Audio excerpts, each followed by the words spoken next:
Hey there, Laker fans. Welcome to Lakers Detailed. I'm your host, Vinay, with my co host, Raj. The Lakers have officially extended Luka, and we have him for another 2 years plus a player option year. Um, all the details are kind of already out there. He's kind of taking a discount, and he could have waited. And he signed now because he gives himself financial security. I'm sure he's happy about that. And then obviously, once he opts out at the end of his contract, he'll be able to get that 10-year max. Yeah. That's going to be great money for him. It is a great time in Lakers Nation, Raj, as we celebrate Luka signing his extension, for about a month and a half. There was a lot of people saying Luka shouldn't sign that extension. Is Luka going to sign that extension? Luka should hold he should hold the front office accountable. He should do this, he should do that. For quite a while now, we've heard a lot of people talk about holding the Lakers accountable, and Rob Pelinka and Jeannie Buss and blah, blah. And then Luka went up there today after signing his extension. They said, well, when did you decide to sign the extension? He was just like, oh, basically when I got traded to the Lakers. So Yeah, after my first game. it's very clear that he made up his mind a long time ago about whether he wanted to be a Laker long term, and there was no confusion on that part. So today we're excited, we're happy that Luka Doncic is a Laker. I also want to add he did a really nice gesture about donating money to 77 kids who are into basketball. Kind of, Raj, you know this because you know me on a personal level. I'm always a big fan of players who pay it forward, push the game forward. And it's very, very awesome to see Luka do that. He's done so many different things for folks who live in LA, and restoring that mural of Kobe and Gigi. That was really awesome. It's been great, Raj. That was my long intro, trying to cover all the big news today because I want to get it out of the way because I want to talk about so much other stuff. How are you doing, my friend? How are you enjoying all the news so far? It's been cool. It's been great. Something I think most of us expected, but always good to have it, signed on the dotted line. I just want to start here because it's funny. You talk to people who don't follow sports, Vinay, or haven't followed in a while, right? Kind of Luka extension's a big deal. It's on every, it headlines any sports page. I think it even hits the news, the regular news. Mm-hmm. And so you talk to people who don't really follow sports and they go, 4-year, $200 something million. I'm like, yeah, that's actually not even what he's supposed to get. Yeah. And what he's going to get in 3 years is some ridiculous. It's like 400 million. Yeah. It's going to be a crazy number. It's like 4-year, 460. And I think us as, people who follow basketball as closely as we do, we kind of are numb to these type of numbers, right? Because this is how we evaluate the game. This is how you create trades. You're just like, oh, he makes 65. I got to get a 35 and 25, but you talk to people who don't follow basketball and right away, 55 million a year. It's just funny. Kind of the numbers have spiked so much in the last few seasons and will continue to spike as the new TV deals and the Amazons and all those streaming stuff start to throw their money into the pit. But no, Luka Doncic is a Laker. We don't have to hear about this any longer than we did, right? I think he signed on the day he was eligible to sign, which was that, August 2nd date. And so, yeah, Luka Doncic is locked in. He obviously took the player option so he can extend at that 400 whatever $million number that will be that number that where money is not really real at that point. But in terms of how it hits your cap, it will be interesting. But no, this is a great day, a monumental day, to quote the Rob Pelinka, who I don't think I've seen a man happier than Rob Pelinka standing next to Luka Doncic. We need to discuss. We need to discuss that. Before we discuss that, I want to shout out. You can see it in the chat, Raj. Shout out to Eugene Neville. It looks like, and Eugene, I hope I pronounced your last name correctly. He is the newest member. It looks like he just joined the Detailers Club. For the folks that don't know, the Detailers Club is a way for you to support the pod. You can do that. You can support me and Raj and Lakers Detailed by just joining through YouTube. It's like a small $3 a month monthly thing that you can do to support the pod. And one of the perks of that is I'll give you access to our Discord. As you know, me and Raj We usually just do weekly pods unless there's big news. But any conversations that we do have, about stuff, that news that comes out, we do it in the Discord, just because we're not here to just completely bombard people with content every single day and pods every single day. Raj is a very busy man, and so am I. And so that it's the best way for us to do it. So Eugene, I'll make sure I reach out to you and get you into the Discord. But if you guys would like to join, you're always welcome to do that. Back to the what we were talking about. Raj, there is nobody who has celebrated this Luka trade repeatedly as much as Rob Pelinka, dude. He is out of control. First of all, the peace sign that he keeps putting up in every single picture he takes is like, bro, how old are you, dude? Can we stop with the hand gestures? Like, can we just hands in your pocket? There's a picture of Luka, I think it was just his wife and Bill Duffy, and they're all just like standing there, like hands to their sides, like just normal people, smiling, excited after the extension. And you get Rob, and they're like,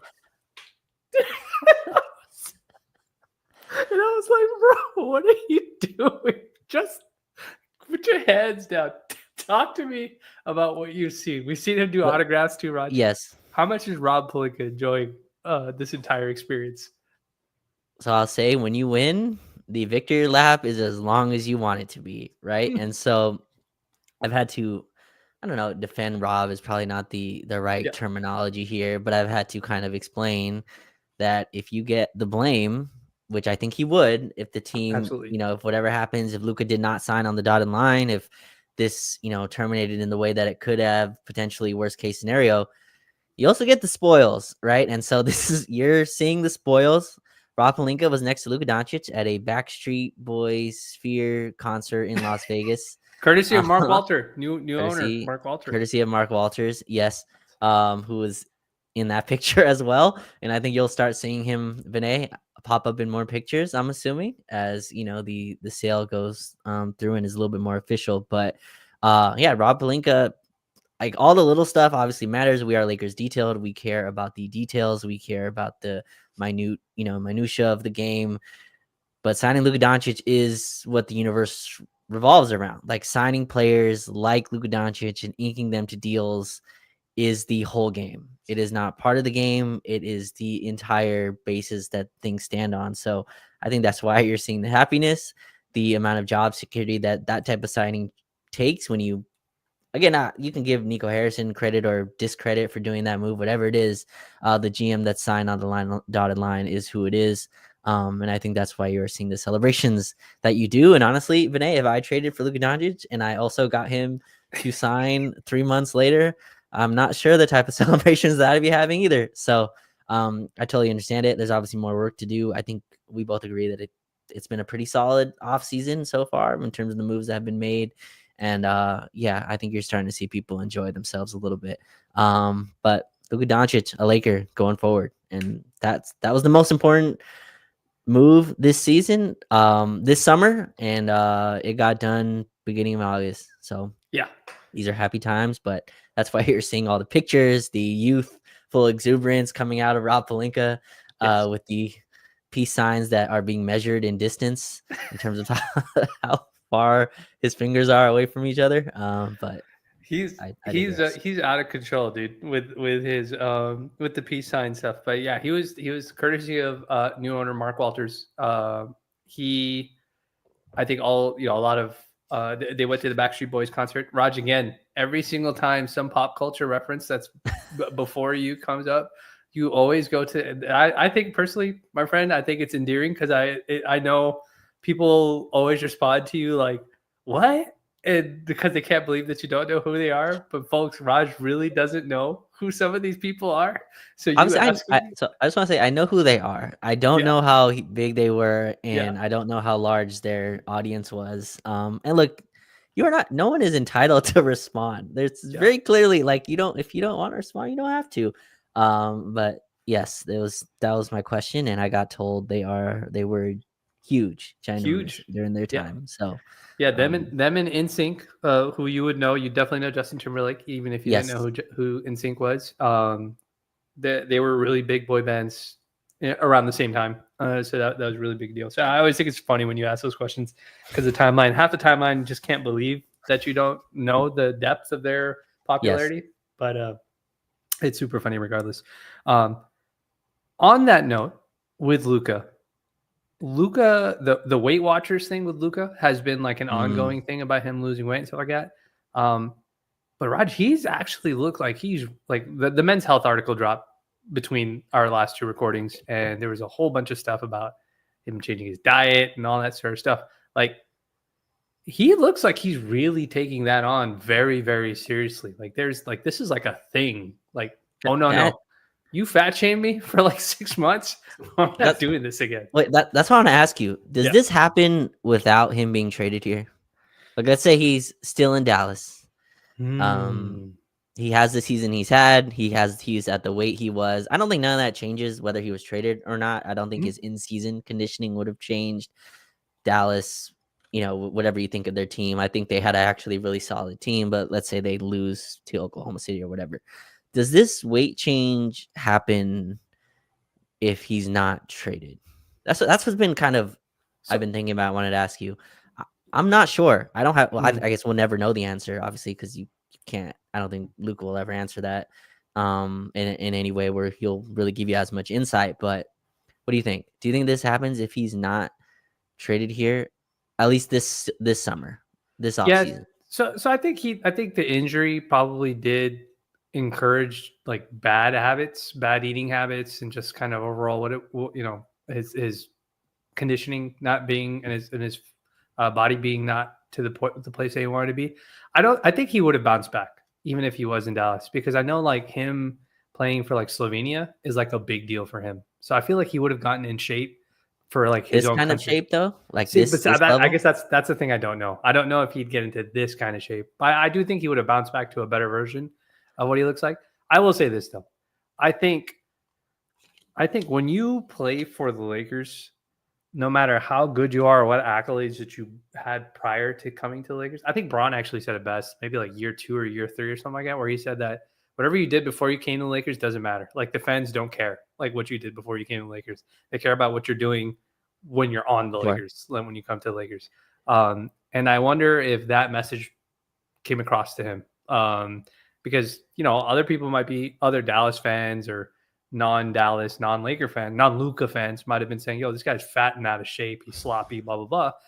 The Laker fans are saying it too. We were like, bro, you don't look good. Like you look like you got a little bit too much baggage on you right now. And that's kind of one of the, like, maybe he just needed somebody to be like, hey, if that's the argument you're making, like maybe, Yeah. I don't know if it was a trade. I wonder if it was a fan base. Is it fair to Mm. say that all the extra eyes that he has on a nightly basis was like, hey, get in Yeah, shape, dude? that might have been what it is. So I've seen the sentiment start to kick around Vinay, where we're like Nico was right? Oh Because yeah, yeah, yeah. like Nico was correct. And so my pushback on that, and the way that I've kind of come along to this, in just being around Luca as much as I've had the minimal of time, Yeah. I've been able to watch him in person and stuff like that. To me, he's cut from the same cloth as all these other just incredible psycho competitors, just from a Mhm. competitor level, right? I think where Nico was, I think anybody could have told you Luca was not in shape. Like, to me, Yeah. that's not informative. That's not groundbreaking. Where Nico was wrong to me was believing that Luca would never get in shape. And to me, Mm. that's where he was mistaken. I think this would have happened at some point. At like there, Luca's just too competitive of a dude. Just continue to, where his limiting factor, right? You think about limiting factors for people or for businesses. His limiting factor was his weight, right? It was kind of like that's the last kind of hurdle for him.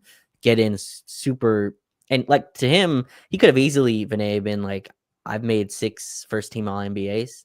I average 30 and 12 and 8 a game. I don't have to change a single thing that I'm doing. But for him to take this step, I think is interesting this summer. And that's where my question is, would this happen without the trade? I don't know. My thing is, I don't think it happens this summer without Mm. the trade, right? He just made the NBA finals, just had a success. There's really no kick in the back to kickstart this. I think Jokic had it around this time, around his 7th or 8th season. Mhm. Jokic came back in a he's still big, but he came back in this super like kind of shape. So yeah, I just find that this part of this interesting where I could just see Mavs fans, clenching their fists and being pissed off, and I think they rightfully should be, right? They are, they're watching Luka Doncic do what he did not do here, which he did not do there, is get in, perfect athletic shape. But yeah, I just think that part of this is all interesting to me, where you get the Men's Health magazine the first summer in LA. It's just I find And I that mean, he's doing like a press junket. He's like doing like yes, a PR thing, talking about right, he goes to the Yankees game, and they're asking him on the broadcast about his getting traded to the Lakers and his health and sort of stuff. Obviously, the article itself was a big deal. I think he went to Rucker Park, or he went to the Dykeman, and he's like yeah, there doing a Jordan Brand event. So it's just like he's doing like the health thing. Him getting into shape was like the big material thing that you could read and look at pictures wise, but like there was a whole tour behind not his weight getting or his health getting better, but more about like, no, this is the new Luka. This is Lakers Luka. Not this is not whatever the old Luka that you thought it was. So I mean they made a conscious effort to turn the page yeah, on him.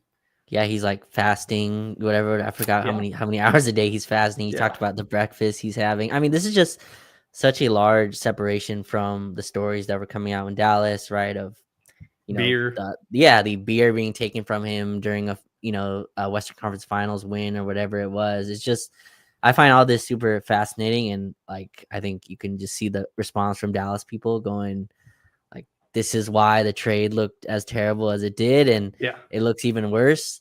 Because I mean, to put it blunt, not to go long on this, but Nico Harrison betted against Luka Doncic. Like that Yeah. was the trade. The bet was against Luka Doncic, Him bouncing and back. Yeah. him just continuing to be him, right? Or improving at all. And so it's interesting to see how this summer has kind of played out. Still a long way to go. Summer. James Harden's pictures have been released, Vinay, this summer, and that's not a guy who's been playing basketball in any shape or form. But Yeah. it's just The hardened fat suit. Okay, so I will say this, Roger. We're only in August. yes, There are guys like Harden. There's a lot of players in the league who will look like absolute garbage in the off season, and it takes them like a month right before the absolutely. season starts, and they're like in super ripped shape. So I know the Harden always gets the fat suit. Like all it takes is one picture, and then the timeline is just a bunch of these old. And I know some of them are photoshopped because it's like the same James Harden picture, but his belly's bigger and bigger depending on where they get shared. But I mean, I'll just again, he yeah, knows his I'll just body. These guys know uh, their routine. 100%. James Harden has enough of a, like as consistent as he's been. Yeah. It's just, I just laugh thinking, because James Harden this summer, Vinay just signed like a 2 year, like Yeah. 2 or 3 year, $90 million Yeah, extension, and the Clippers are watching him just like just absolutely just let go. right. Yeah. Finally done. It's like the you go to the buffet and the guy gets home and undoes his belt. And it's just like, he's totally done. Yeah. But I it's super funny. But yeah, he's also getting some of that fat conversation. But honestly, Raj, I'd say just Luka taking it so seriously, like him knowing that he has those eyes on him.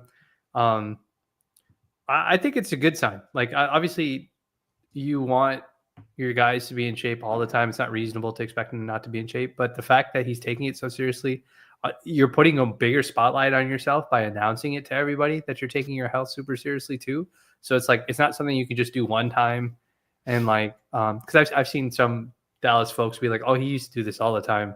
He used to drop weight for Slovenia, and then he come into the regular season out of shape or something like that.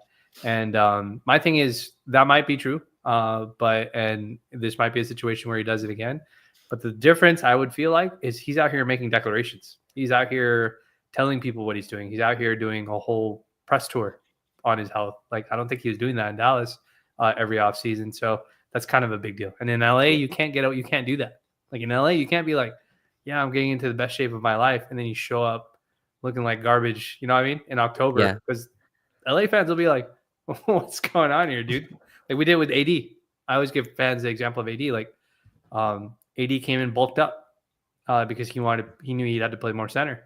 Laker fans saw that in like the first 2 games. Like, oh, AD looks bigger. Like he looks like he's put on some weight. And then when he slimmed down, we're like, oh, it looks like he slimmed down. And so Laker fans we're maniacs, dude. We look at every small detail. 100%. Before we keep going, I just want to, I think this is fun to think about, and something that I don't think I've seen spoken about a lot, Vinay, but obviously just besides from just the conditioning part of it, what does Luka trimming down do for his game, would you say? Yeah.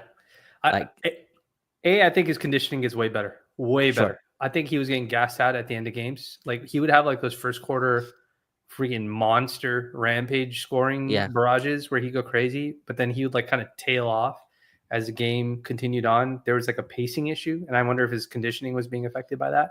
And the other thing is ability. Like if you drop weight, like your ability to stay in front of somebody becomes much easier. I'm not saying he's going to all of a sudden become a really great defender, but it's just like you don't feel like I'm trying to say this in a nice way, but you don't feel like a big sloth.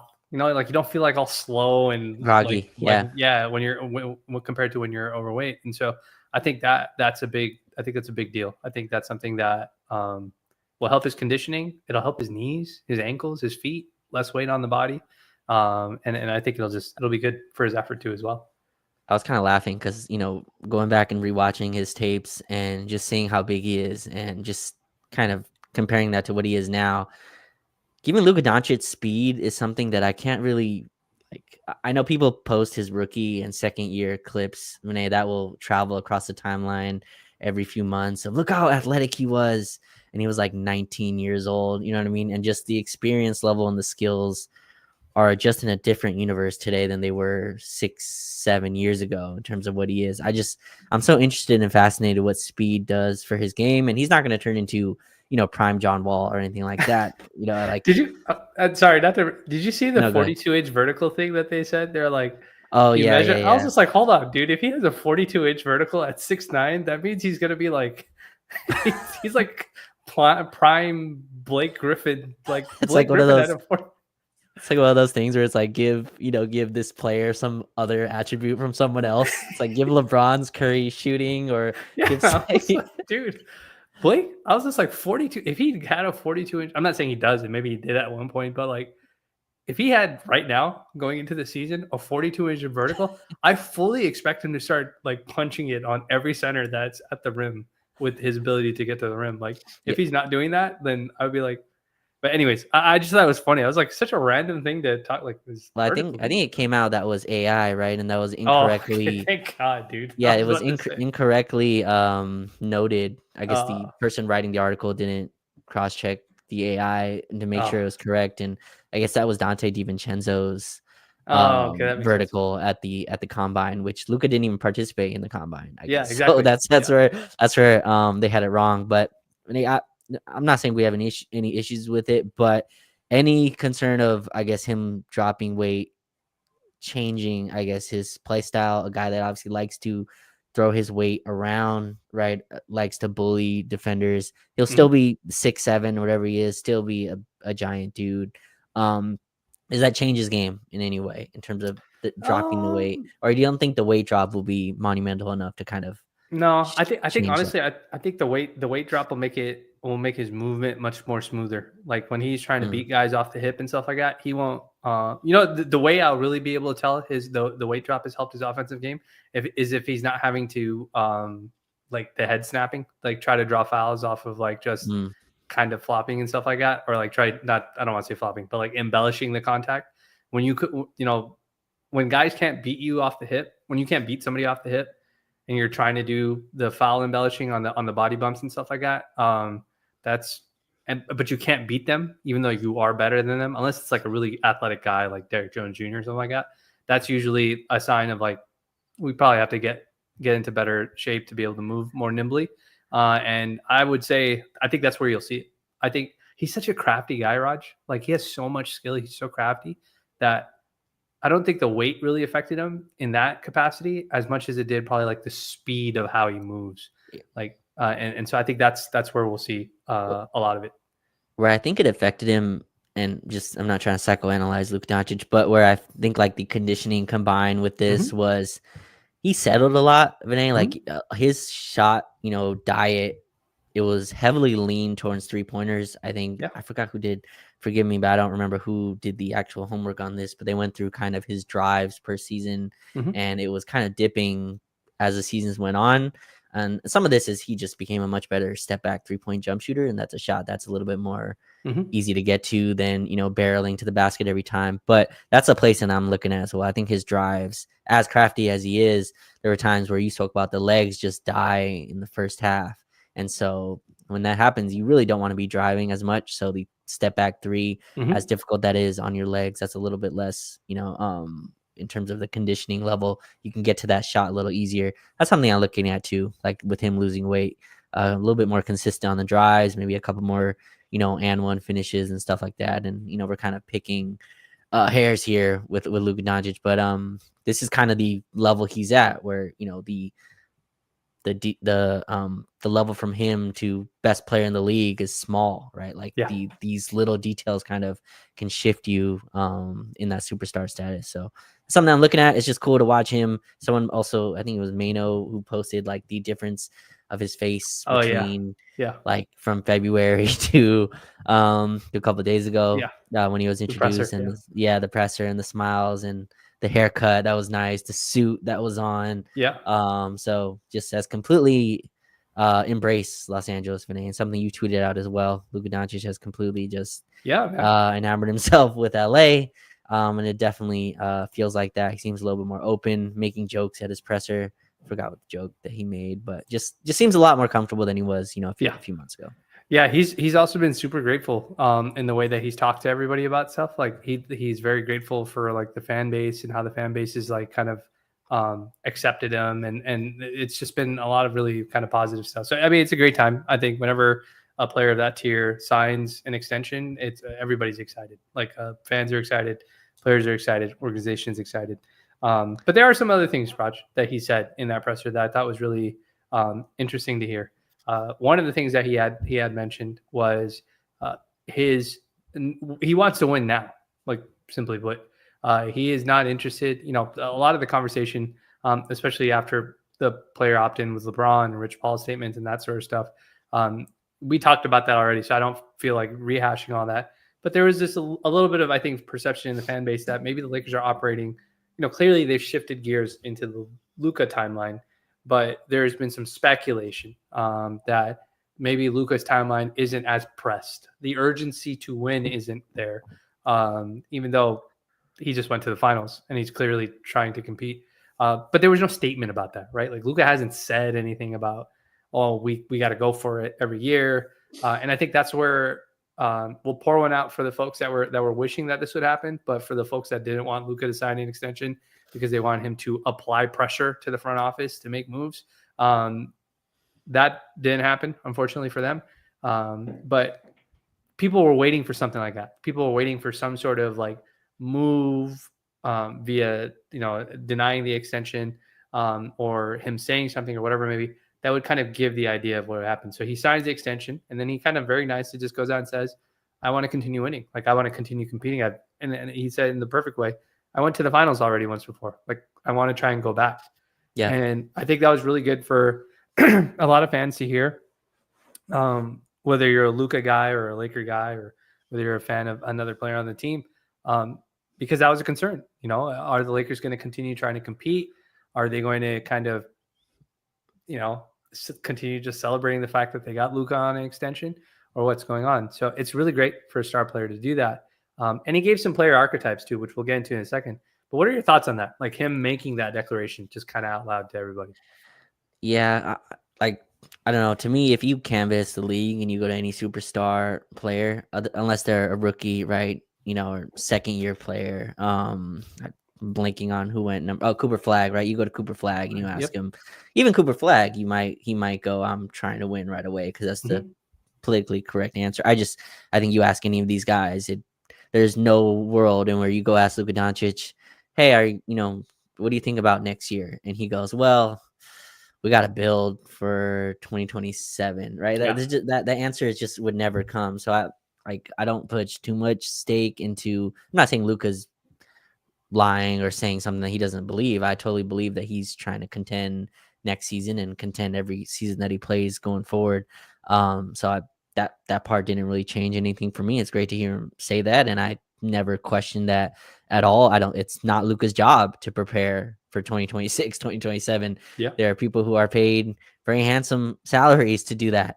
Yeah. And have jobs to make sure that, the team is constructed in a way for long-term winning. And, there's ways to do that while still being heavily invested in the season going forward and being in the moment. But yeah, that's always, I thought, going to be Luka's answer. That's Tatum's answer. That's Anthony Edwards' answer. That's Shai Gilgeous-Alexander's answer, right? That's just when you have one of these top players, that's the answer that you're going to get. It was interesting. We've already discussed the, LeBron part of this is super fascinating. Mm-hmm. And I thought, I don't know if you've heard the LeBron question during the presser. I thought that was just extremely interesting, the way it was answered And by Rob. I haven't gotten a chance to watch this. Please enlighten me, Raj. I'd love to live discuss what the thing was, if you can remember. I don't want to butcher the answer or the question, so I'll make sure I try to do this as properly as I can. But essentially, Rob Pelinka was asked about LeBron's situation that has gone on,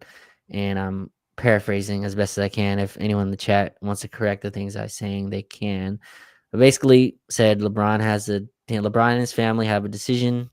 And if LeBron can retire a Laker, that would be great. And so it was I don't know how, I don't want to get in trouble with the wording that I'm saying out here. Yeah, but I don't think anybody who watches Lakers Detailed is gonna hold you. No, for sure. I'm just like, I'm trying to make sure I put all parties in the correct kind of boat here. Yeah. But definitely it felt like some space in between.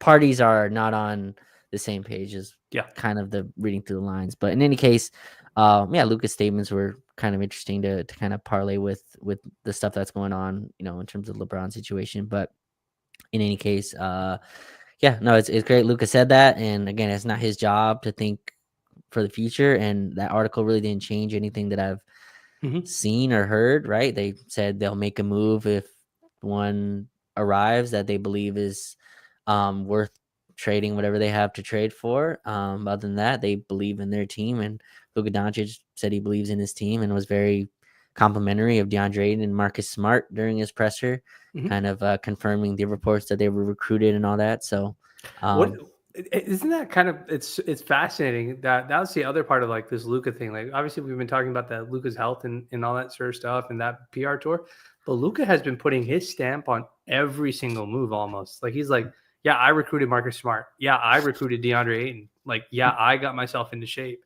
Yeah, I'm the one. I decided when I got traded to the Lakers, I was signing an extension. They didn't have to convince me to do that. And like, again, like, yeah, I donated to replace, to fix Kobe and Gigi's mural. I paid for fan parking. I did this. Like, he's going out there and saying, no, I'm invested in you the way you're invested in me. And I think that's really, really, interesting to see him be. Is aggressive the right word, Raj? He's like aggressively, like just like not in a bad way, but like almost in like a no. You guys want me to be the guy? Like I'm going to show you what it means. Like when I'm the guy when it comes to this. This is not to be cynical. This is not to say there are different priorities here, but Vinay, the face of the Lakers is very, very, very financially advantageous, and just status wise is advantageous. And I'm not even sure. Luka is a very smart individual. He is also he's a world individual, which means he's been, he's very understanding of branding worldwide, not just in the US. I think he sees an opportunity, and I'm not sure he understood that opportunity when he got here. Who knows if he did, but it's very clear that, and he has very smart people around him. Bill Duffy is a very smart and successful agent. And his team, I'm sure, has kind of connected with this, but he's not just on any franchise. Like he's going to be gonna be still, but gonna be the face of the Lake, or is, or however you want to put it, the face of the Los Angeles Lakers, and that Yeah. is a huge. Obviously, it's a responsibility as well. It comes with duties and things like that, but I think that's an opportunity he sees. And I'm not, again, the donations and stuff I think are separate from that, but Yeah. I'm just talking about putting a stamp on the moves, the franchise, saying I had zero question about extending here. I knew right away when I got here. He mentioned I know you haven't listened to the pod, but excuse me, to the presser, but Yeah. spoke about playing in crypto. Mhm. And I implore fans, go, if you have not seen Luka Doncic play in person, Go watch please him. go do that in Yeah. crypto. It is a very interesting experience. But yeah, I think Luka Doncic sees an opportunity and he's taking it full blast on. And this is where we are. Luka Doncic, as I tweeted out, welcome to the Luka Doncic era. Yeah. And I think that's kind of where we are. Yeah. No, I'm with you, dude. I think that's really interesting to just see how he's just kind of embraced this role. A lot of guys try to ease their way into it. He's like, no, I'm here now. Like, this is I'm going to be the guy. Like, we're not messing around with it. And so I respect it. I appreciate it a lot.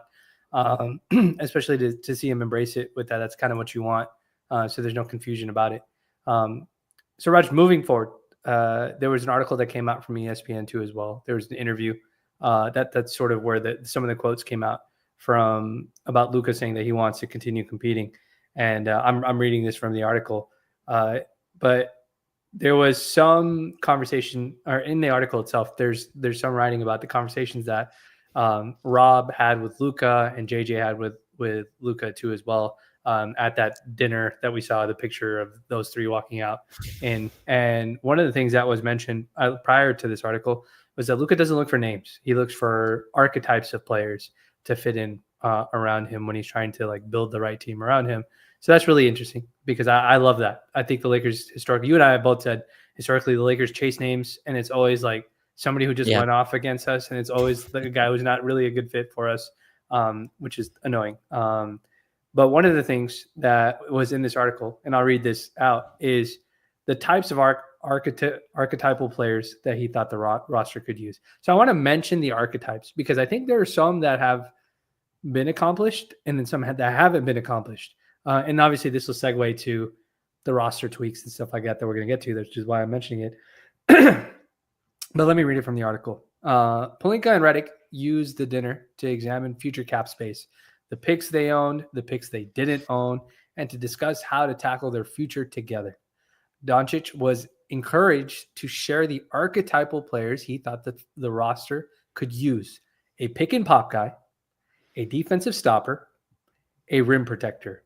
So the Lakers could identify realistic players to fit that mold.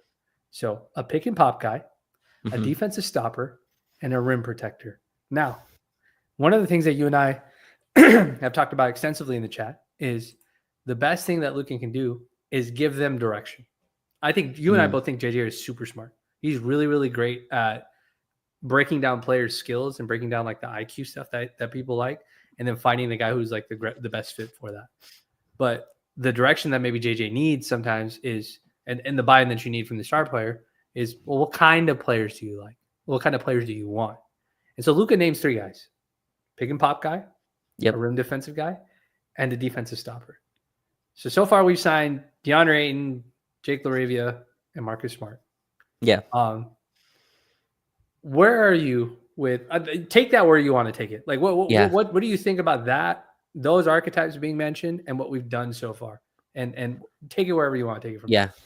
I mean, I'm sure Luka is kind of looking at it like, I just won with this team in Dallas that had these specific parts around me, right? Mm-hmm. And he can't say something like, yeah, go get me Kyrie Irving, and whatever. Like you can't put names towards it.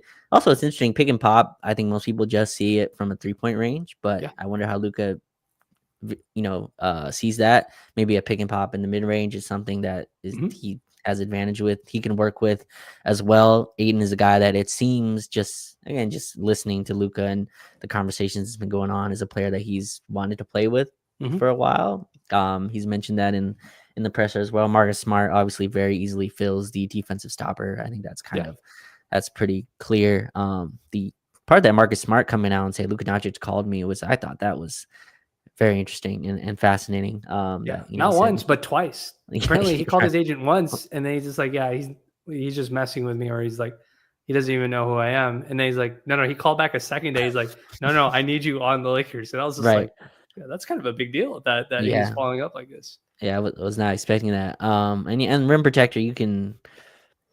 I don't know if Aiton qualifies as a rim protector. I mean, maybe Yeah, a engaged DeAndre Ayton is a rim protector.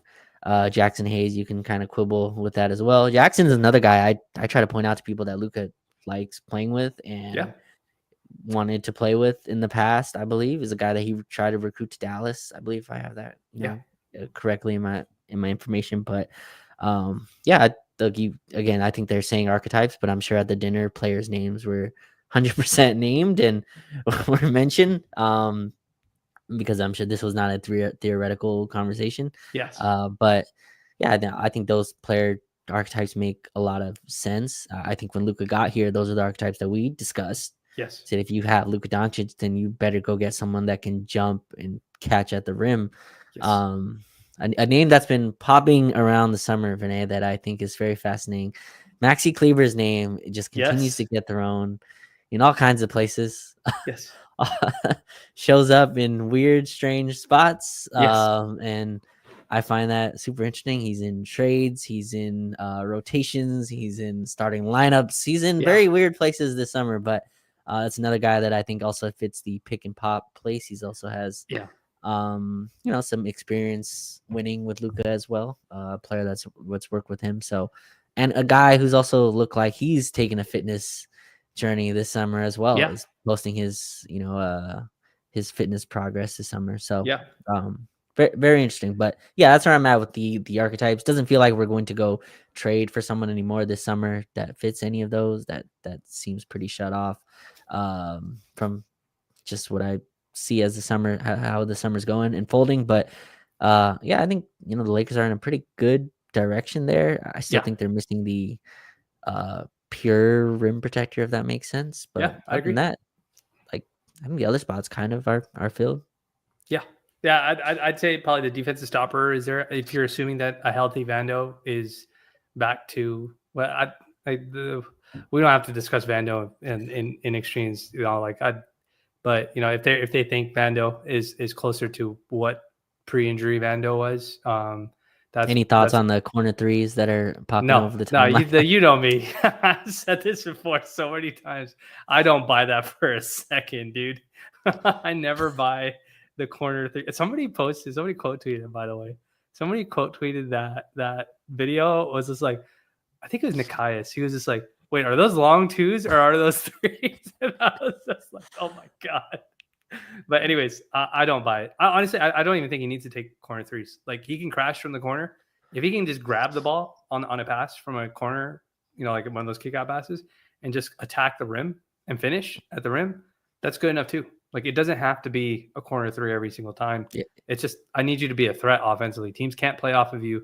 Like, this was the Russ argument that I make all the time. Like, people are like, oh, Russ sucks. They'll just play off of him. But teams don't play off of Russ because they're worried about him rebounding the basketball on offense, which can hurt you, or him attacking the rim.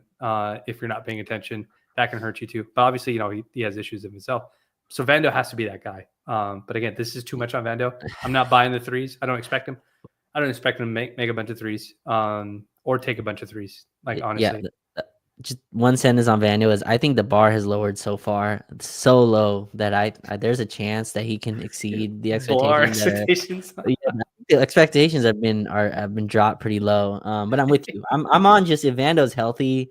Like, I think that's great. The corner threes. I feel like we said that for 3 off seasons though, Raj. Yeah, which is why Vando's healthy. Which is why to me the bar is Vando healthy. It is not what was he bringing? Is he our point of attack defender? You know what I mean? Just all this stuff to me is way outside the ledge of can this guy play for 3 weeks straight and not miss like a month after that? And I think that's kind of where we're hoping. Yeah. So yeah, it'll be interesting to see. It'll be interesting to see like just kind of how this all sort of works out. So I will say I don't know if we filled all the archetypes of players that Luka wants. I don't know because you have to remember this meeting happened. Like Maxi Kleber was already on the team, and Luka said, "I need a pick and pop guy." You know what I mean? Like Jackson Hayes was still on the team at the time, and Sure. Luka's like, "I need a defensive rim guy," and maybe DeAndre Ayton fills that role. He thinks that DeAndre fills that role. Defensive stopper, I'm with you. I think Marcus Smart makes a lot of sense. So I'm with you in the sense that like I don't know if the Lakers are actively going out there chasing a trade or chasing a player. I do think that the Lakers are now kind of in sort of an advantageous position where because they're able to get Ayton, they're able to get Smart, they're able to get Laravia. They don't have to chase a guy. You're not trading or negotiating from a position of desperation. Like now you can just kind of be like, okay, is there a guy that suddenly becomes available that makes more sense? Or a guy who, another team makes a trade. And we'll get to one of the questions. I think Brandon had a question. Actually, we can sort of bring it up in here to give an example. Brandon, thank you for the $5 super chat. His question was, what's the deal with Jonathan Kaminga possibly getting traded in a sign and trade to Sacramento? Could we get Moody in a dump trade? I saw what Coach Rome of Coach's Den, friends of Lakers Detailed, very good friends of Lakers Detailed. Coach Rome posted on Twitter about it. I think Rome posted, he posted like just kind of sending Maxi Kleber to the Warriors for Moses Moody, if like Moses Moody's on his way out. Obviously, from like a talent perspective, that's a huge fleece in favor of the Lakers. I would drive Max. Like I think, yeah, for sure. So I don't think me and Raj would disagree about that at all. But the point I was going to make is I think the Lakers are in a position now where they can wait. It's August. There are still some teams figuring out, like the Warriors, trying to figure out. And I'll get to the Jonathan Kaminga question in a little bit, Brandon. Thank you for the question. Super chat again. But they're in a position now where they can wait and see, like, what's going to happen with Josh Giddey's contract in Chicago? What's going to happen with Quentin Grimes' contract in the Sixers? I almost feel like all three of those teams with Kaminga, Grimes, Giddey, they're like all playing a game of chicken. Like, who's going to be the first one to agree to an offer? Because then the agents on the other two teams for the other two players are going to be like, well, he got that much, so my guy should get at least this much or should get exactly that much, that sort of thing.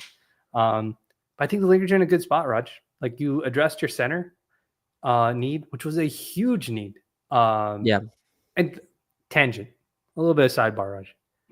We haven't talked about this enough, but there is a chance, I feel like better than 50% chance, that DeAndre Ayton, like by like December of this year, 3 months in, people are going to be, non-Laker fans are going to be very pissed that we got DeAndre Ayton for nothing. Because he's going to have some games that are going to look really good. He's going to look really good. And people are going to be like, because Luka and Braun, Austin, all these guys are going to make him look good. And people are going to be like, dude, what the hell? Like, how did they didn't even have to give up anything to get him? And I don't think people understand like how much better the Lakers are going to be with like a real deal, arguably top 10 center on talent. Is he top 5 at least talent wise in the NBA? Talent wise, I don't think you go too far down the center list without getting DeAndre Ayton. I wrote about that as well. Just his talent is absurd. His numbers are still insane. You look at, I always say this on like the shot chart, they have the green or red, where you shoot well or where you shoot four from. His whole thing is green, like in the paint. And these are jump hooks. These are just all kinds of skill shots. And I'm with you. I mean, I try to belabor the point that Lakers won 50 games last year. And obviously they had two different teams, two different squads, right? You had the beginning of the season with Anthony Davis and you had Luka Doncic part of it as well. But still, a roster that won 50 games without a center for a lot of it. A lot of their wins at the end of the second half of the seasons came with a bunch of small ball, a bunch of, wacky lineups, stuff that very different and, trying to kind of game the system type of units because they didn't trust their center. That's where I think Ayton just comes in and fills. I think I'm pretty high on Laravia as a very connecting type of piece. And Marcus Smart, whatever he brings, if he's 70% of what Marcus Smart was, I think you have a really good player and defensive option. Rui Hachimura is still on the team. And so, yeah, I think they're in a good spot. I think the place that people mostly get hung up on Benet, and I think it's interesting, is the one first-round pick that did not leave the team, right? They had one first to kind of give. And I think that's where the strangest lines have been drawn this summer on, what concluded a good offseason versus what Yes. didn't is the, throwing every poker chip into the middle of the Yes. table and, saying, I'm all in. And so, Yeah. but I think both of us have spoke and agree on that, I think the Lakers have done as well as you could without giving that chip up. And Yeah. now they go into the season with leverage. If this team is good, then all of a sudden they can use that to push them over the ledge. And they don't have to turn in that chip Yeah. now. So Yeah. I think landing Aiton, especially landing Aiton, because of the sheer amount of talent that he has. He's yeah, still a young player, the talent. Like you've improved in on the margins significantly, like getting a center. I know some people had mixed feelings about Jackson Hayes coming back, and I don't think that's a problem. Like I think Jackson Hayes is fine as a backup center. Like I'd ideally like to get him moved to like a third string center because we can kind of sure. use him as a four. Because sometimes you can in big lineups you can play him as like a weak side helper four, a 4-5 sort of role, and you probably want um, a little bit more out of that backup center position. And the Lakers still have an opportunity to address that too as well and move him around too as well. But again, a guy who has experience playing with LeBron, playing with Austin, playing with Luka, like I he'll do what he's told. He might make mistakes, might have games where he has a lot of fouls, but he's also a veteran minimum. Like he's not a guy that we've invested a ton of money in that we're going to be super upset about in that capacity. So I'm very curious, Raj, to see.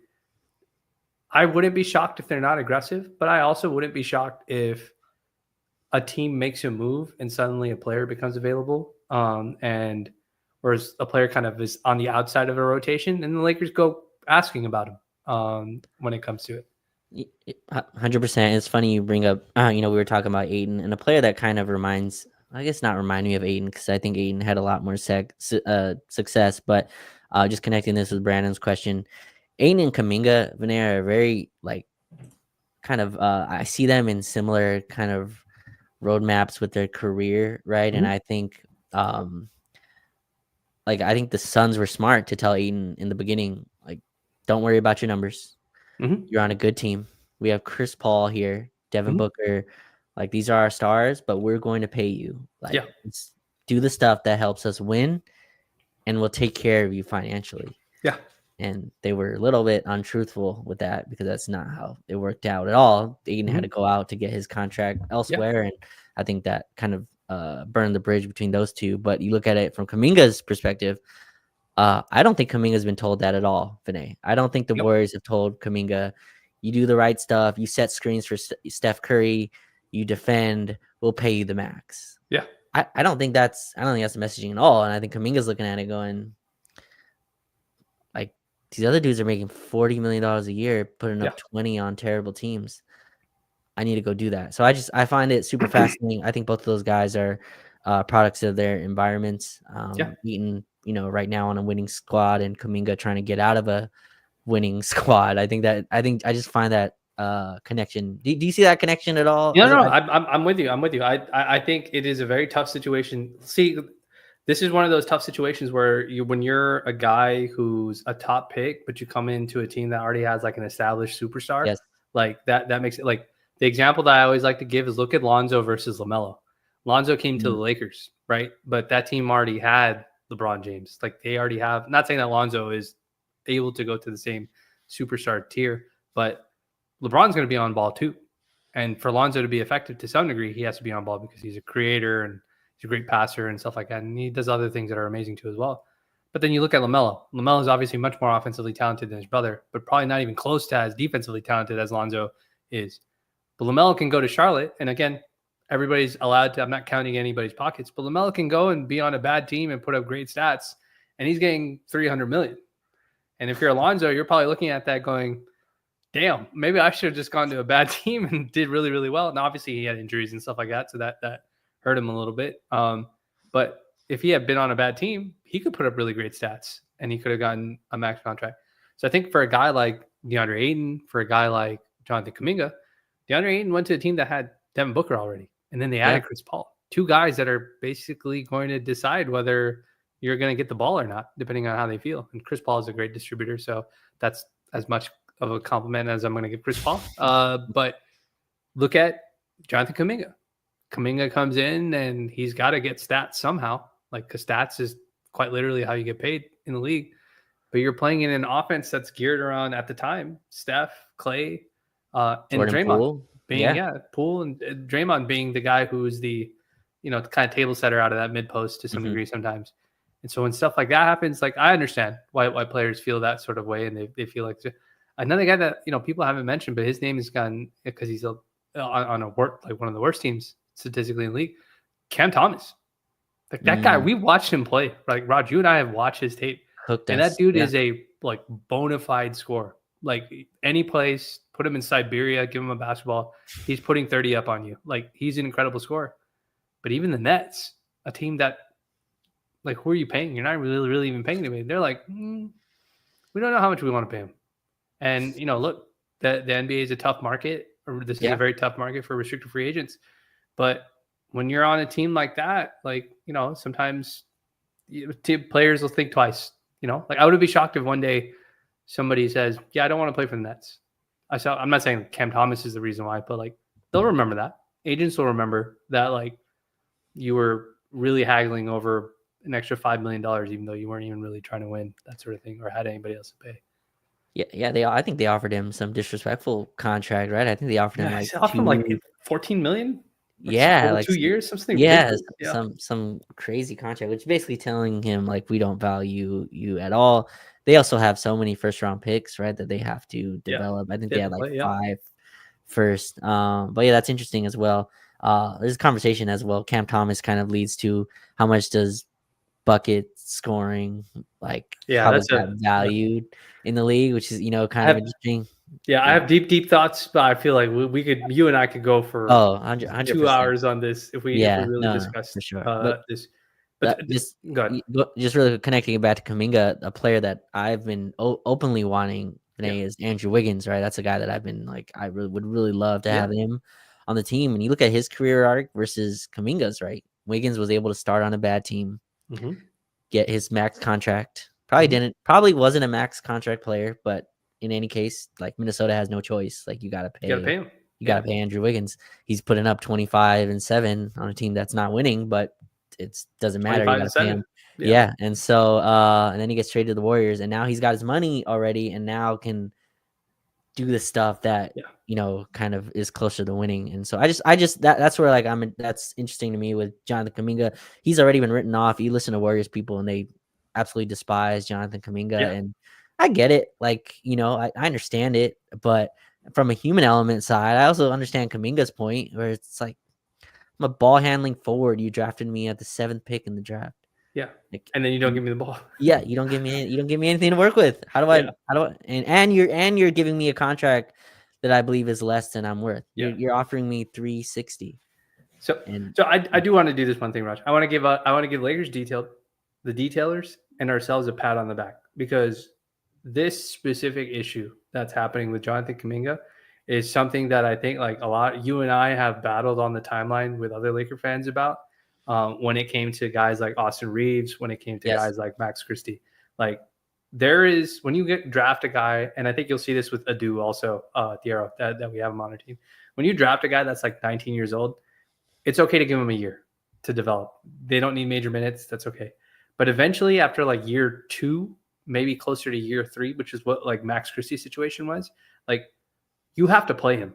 Like, you have to let him play with the parent team. You have to let him fail. You have to let him take his lumps. He has to learn after the development period's done. For guys that are more mature in their game, Austin Reeves, Dalton Connect, those guys can play immediately. Jake LaRavia, they can play immediately. Because they are more matured versions of what they're going to be, with the extra 3-4 years or whatever experience that they have playing in college. And you and I have battled a lot. I know last year we battled a lot about the Max Christie conversation. And I think you and I was saying, I don't care if he looks bad. You have to play him for him to learn whether he's going to be good or not, for us to know whether he's going to be somebody that we can use or not, moving into the future. He started off rough, went to the bench. JJ played him again, looked great. And then all of a sudden he's a chip that gets included in the Luka trade.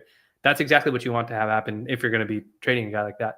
But I think the way they've handled Kaminga has resulted in that. They've always, I'm not a Warriors fan, so I'm not going to act like I know the back stuff behind it, But it feels like they took Kaminga and they said, we can't put you. We need you to stay in this box.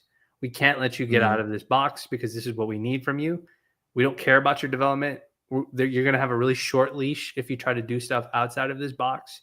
And now you're in this situation where it is like practically a standoff that you're with. But I will say this, Rod. This Kaminga situation, like let's say he goes to Sacramento. The other team he's been mentioned is Phoenix, is another team that's tried to go after him. Like a good example of how the Lakers can insert themselves into something like this is if Jonathan Kaminga, let's say the Suns decide that, you know what, we want Jonathan Kaminga. We'll give him the 30 mil a year. We'll give him like a 260, whatever it is that he wants. And we'll send back some decent players that the Lakers, decent players that Phoenix wants. If adding a guy like him makes a guy like Dylan Brooks expendable, or they have to shed salary, like they have to get rid of like Nick Richards, whoever, somebody that could actually help the Lakers. That's where I'd like to see the Lakers be aggressive, where they say, like I floated the idea of like Rui Hachimura for Dylan Brooks. I don't know if Rui's going to get traded right now because he is attached to Luka's hip wherever he goes right now. So I don't think they're trying to move him anytime soon. Smart person to attach yourself to, by the way. It's not very smart. But for example, Raj, like let's say Phoenix says, look, we're adding Kaminga. We're going to pay him $30 million a year. We got to play him. And we're not paying Dylan Brooks $20 million to come off the bench for us when we already have Grayson Allen, we have Ryan Dunn, and we have all these other young guys that want to play too as well. If Phoenix came to the Lakers and said, look, give us Gabe, give us Maxey, those are 2 expiring salaries. We need to get out of this extra $19 million for Dylan Brooks. Throw in a second round. I don't even know what our pick situation is outside of the first, but like we'll do that. We just need to get out of the money because we don't want to be overtaxed, whatever it is. That's like a move I would like the Lakers to consider trying to do. Like I think that would help the Lakers. Dylan, another guy who, like Marcus Smart, is on a team that has a load of offensive talent. Go be the guy that you want to be, which is a defensive headache for the opposing team. I think that's something that helps the Lakers significantly. That's how I see it doing. But what do you think happens? You think Kaminga's going to get traded? So we actually answer Brandon's question. Yeah, that's true. We should answer. Man, I don't. Every time I watch Kaminga, I just find that guy super talented. And like, I remember when we played the Warriors in the playoffs, I believe I'm remembering this correctly. I was kind of happy that they didn't play Kaminga much. I thought his athletic, the bar that he can reach athletically was higher than almost everyone on our team can get to. But Steve Kerr did not trust him at all, which, you know, it might be right. Might have made too many mistakes on the floor, whatever it is. I think he takes the qualifying offer. Like, in my opinion, Vinny, this is again, I'm not an athlete. I'm not playing in the league. I think it's a mistake. Like, I think he should take the $60 million, you know, like take that guarantee. Not saying he hasn't, I don't know how much he's already made as the number 7 pick. I don't know what your salary is. I'm guessing it's around $30 million. I'm guessing for 4 years or whatever it is. But I think he should take the $60 million and then prove that he's not a $20 million player. But I understand it from his perspective. He's looking at it going, I'm worth way more than that. I've shown more than that. But I think he takes the qualifying offer and says, I'm out of here in a year. I'm not doing this. And I think he wanted a no trade clause. I believe it was the reporting. He gets it immediate. So I think if he opts in, he gets a no trade clause. So it's a functional with the contract. So no, not with the contract. He only gets it if he picks up the qualifying offer. He gets a no trade clause. Oh, okay. So the advantage to taking the qualifying offer is obviously you don't get the money that you want in restricted free agency, but they also can't just trade you to anybody. Like you can't. The team doesn't get both benefits of like, we got you to opt in at $16 million, and now we can just trade you wherever we want. I'm pretty sure he has the ability to like veto trades if they try to trade him. So I think he was requesting a no trade clause with the 3 years 60. Probably he might have wanted that too as well. Yeah. Which the Warriors, I understand, are going, no, like we're not giving you a no trade clause on a $20 million deal. So yeah, I think that's where this is headed. I think he takes a qualifying offer, and which is insane for a guy of his talent, and looks like another lottery pick that they're just going to lose outright, right? Like Moody's not a lottery pick, but James Wiseman. Wiseman was the one. Jordan Poole, I don't think was a lottery pick, but obviously a player that they we're able to develop, trade him for your friend Chris Paul, and then let Chris Paul walk to San Antonio. But okay. So again, sidebar again. Chris Paul telling everybody he wants to retire, wants to be near his family, and then doing the interview with Malika and saying, I don't know if I'm gonna retire. I was like, dude, this guy, bro. This guy has it's no tough. shame, It's dude. tough to walk. It's tough to walk away, man. It is especially like I know you have a deep down Disdain. disdain for Chris Paul. But as a more Chris Paul basketball enjoyer, Yes. played all 82 last year, Vinay. Like Yeah. started like 60 plus games. I think he Yeah. still has one of the best assist to turnover ratio. Again, this is not a proponent for the Lakers to go get Chris Paul, Yeah. and Vinay's eye rolling me here on these stats, but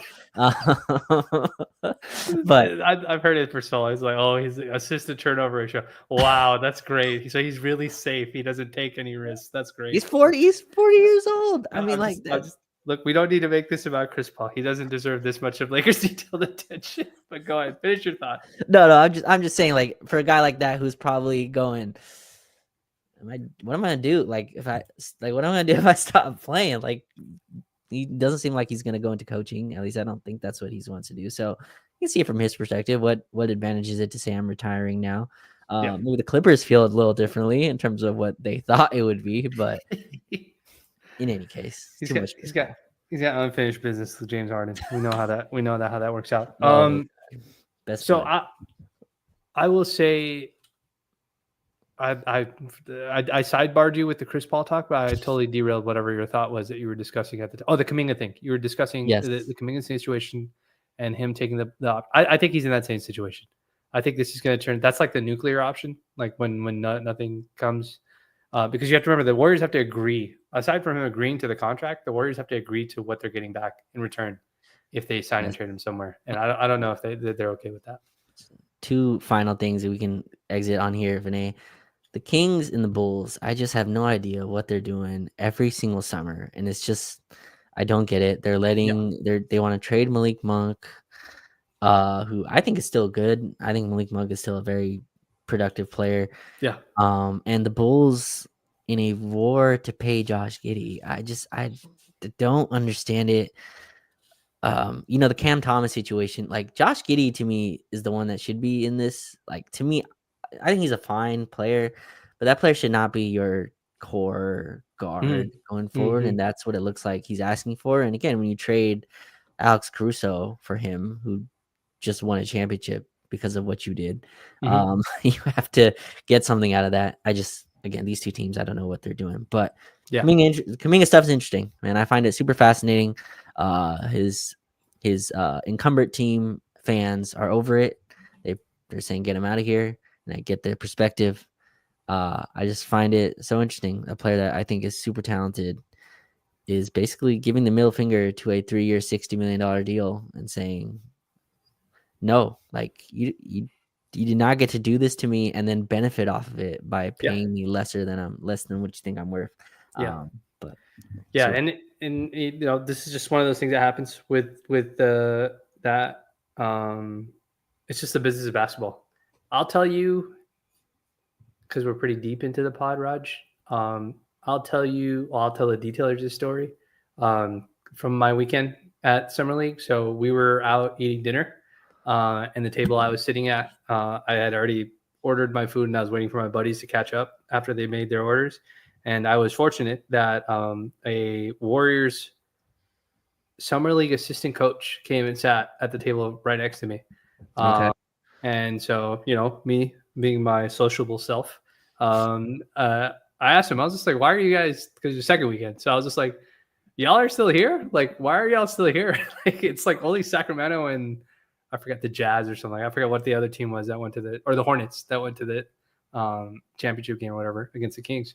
Why are y'all still here? He's just like, oh, today was our last game and we're all heading out today. I was like, oh, you must be tired of Vegas.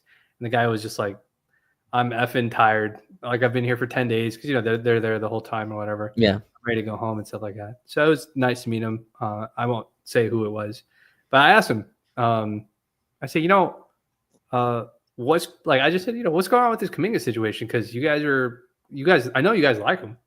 It's not like you guys hate him, but like, what's going on? And this is what he said to me, Raj. He said, we internally think that Kaminga is good enough to be like a top 20, 25 player in the NBA. Like, Okay. Like top 20. It's like fringe all-star. Yeah, like fringe all-star. Yeah, like right on the outside of all-star. And then like if he has like a really great year, he could be an all-star player. We think he has that kind of talent.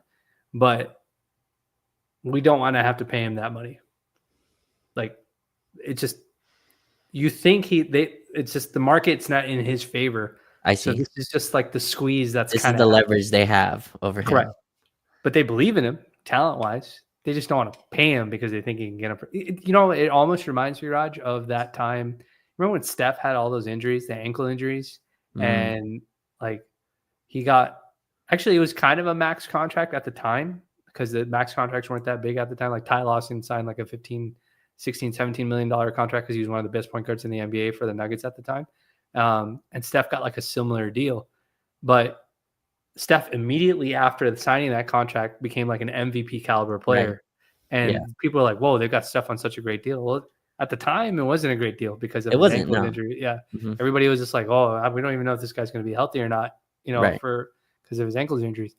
And the reason why I make a comparison to the Kaminga situation is because they might think that they can try and get Kaminga on a discount. Like if Kaminga is a fringe all-star player, we do this with Austin Reeves.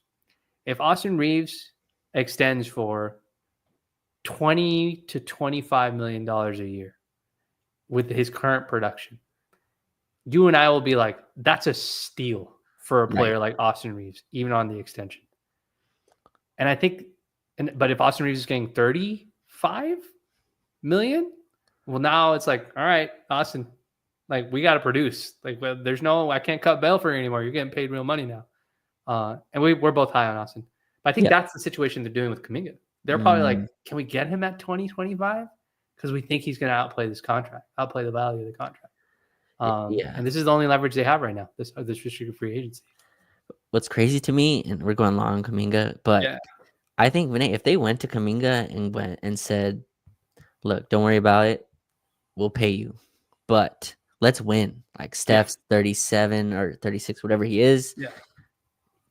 Defend, rebound, and be a nuclear athlete as a screener and just do all the other stuff. Be a crazy rebounder, right? Because this is all in Kaminga's wheelhouse. He could do this if he wanted to. Mm-hmm.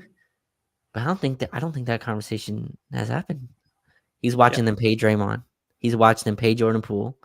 Jimmy's there. Yeah, they just traded for Jimmy Butler and extended him, right? Gave him a 2-year bajillion-dollar deal, whatever it was. Kaminga's looking around going, like, Moses Moody just got 440, like 4 for 40. Yeah, I'm not doing that. Like that's what his reward was for. Moses Moody got soldier. Also like Moses Moody was also thrown in the ringer of rotation, right? Would play sometimes, not play, start, not start, whatever it is, and took this lesser deal. I think Moody's really good, by the way. I'm super high on Moses Moody. But our guy Nico, he's just like, bro, play Moody. Like, why is Steve Kerr like cutting him out of the rotation randomly? And I know some Warrior fans have liked him too. So. Yeah, that's where I think this Kaminga thing is interesting because I don't think that conversation has happened. And if you have not taken care of me, why the hell would I give a F what happens over here? Like, I'm not invested in this. Yeah, all these other guys have made their money. That's the part that's I think and that connects to 8 and 2. I think. I don't know what conversations had with DeAndre Ayton, but I'm sure there's going to be one of let's win. Like, don't worry about your next deal. If we win, we all eat kind of thing. And I think you've spoken about this just in terms of like the relationship between Ayton having the same agent as Luka, the advantages of that. And so we'll see. Yeah. But it'll be interesting to see how that manages. Hopefully the Lakers aren't running into that situation. I don't think they will run into that same kind of standoff sort of situation. Last two things. One will be really short because I don't want to riff on it too much. Raj, we've been going through this vortex of is LeBron sending a message and then 24 hours there is no message. It's just a coincidence. We get the situation with him training at the Clippers facility, and then somebody posts that Clippers facility has been used by Clutch clients for years now. It's nothing new. Even though nobody has seen LeBron with the Clippers logo behind him training in the past like 8 years, I would imagine. Anyways, let's just throw that water under the bridge. We don't care. Then he goes and he meets with I think the president of the EuroLeague, him and Maverick Carter. They post about that. That raises rampant speculation. Then we get a follow-up saying, no, they're just talking about creating their own league to compete with, whatever the league is that the NBA wants to make. So throw water on that. And then all of a sudden you get all the Laker fans are like, well, why is neither LeBron nor Bronny at Luka's extension? And then we get the report from Mark Stein today that LeBron and Bronny FaceTimed Luka on the morning of his extension signing. And then we also had the whole thing about, did LeBron know about the Mark Walters buying thing and all that? This has happened repeatedly now, Raj. This is what I'm getting to. This whole, is something wrong? And then a couple of days later, nothing happens.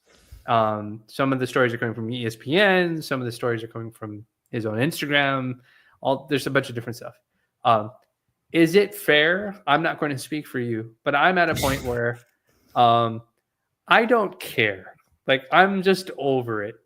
Okay. You know what I mean? Like, we know what Bron's good use contract. Of words. Yeah, like I meaning I don't care in the sense like I don't care to discuss that stuff anymore. Sure. Like, not that I don't care about LeBron because he's on the team, so I do care. But I just don't care about this stuff.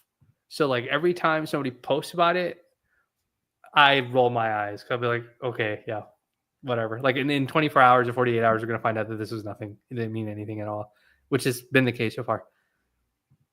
Is your sentiment somewhat in that realm, or are you like still like, hey, are you concerned about how LeBron feels? Are you looking to see if he's unhappy? Because like you and I have talked about this. Once Bron opted in, Rich Paul made that statement, even though he walked back some of the statement that he said. This is going to be a recurring thing, whether it's true or not, whether he says something or not. Like this whole is LeBron happy to be here thing is going to become a thing. The media is going to turn it into a thing. Yeah. Where are you with that? Because we keep getting every week. I feel like we get some new remixed version of that. Yeah, I don't know. I'm with you on kind of. I think the news cycle has cycled it enough, and again, I think this is going to continue to be an ongoing story. I think he's just going to continue to be in the headlines of what LeBron does or doesn't do, or if he's there, if he's not there, until a formal trade request is, a formal trade request arrives. I just don't know how much you can put too much stake in anything that comes out. So right now I'm just assuming LeBron will be a Laker. He was in the Lakers promoted their new jerseys recently. The late night, or I forgot the exact name of the jersey, but in any case, LeBron was very much the first face of that and was very much big part of the branding. I'm not saying things can't change from that, but absolutely it feels like that's, it's pretty set that LeBron will be here. And look, and I think if you just examine LeBron's best chance to win, in my opinion, is here. I like just in terms of what can happen for him to leave. He's not going to go. The Lakers aren't going to hand him a buyout. At least I don't believe that's coming at all. Yeah.